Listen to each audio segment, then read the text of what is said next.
Sisi tunamshukuru Mheshimiwa Rais kwanza kwa kukubali BBT ziweze kufanyika kwenye sekta hata ya mifugo na uvuvi, lakini vile vile kwa kutupa fursa hapa Karagwe tuweze kuwa na BBT program.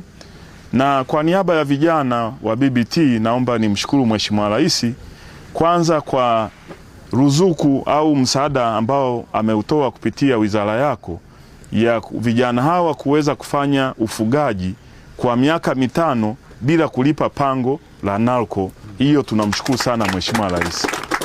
Lakini vile vile kwa mkopo kupitia TADB wa bilioni 1.1 na change, mkopo bila riba. Hilo ni jambo la kumshukuru pia Mheshimiwa Rais kwa kuwezesha vijana wetu. Mheshimiwa Waziri, BBT kama vijana ambavyo wamesema kwenye risala, mimi niwape moyo. Ndo kwanza baada ya mafunzo wa mwaka 1.5, ndo kwanza wana mwaka mmoja katika utendaji.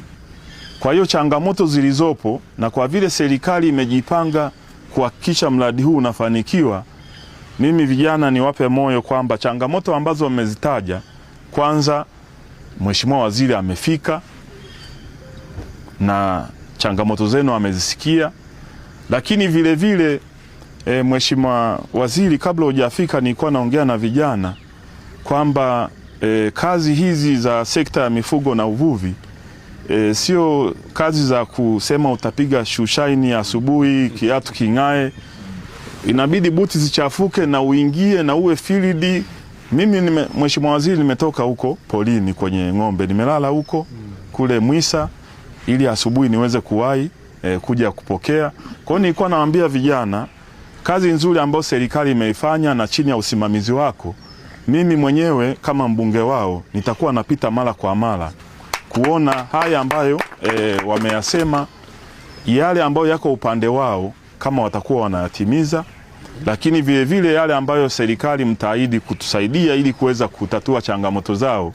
Mimi kama kiungo kati ya wananchi na serikali, naomba nikuahidi sitasubiri ziara yako ya kuja hapa ndipo nije kuwatembelea. Nitapita na kuhakikisha ninawapa ushirikiano katika kufuatilia changamoto zile ambazo zinahitaji kutatuliwa na serikali.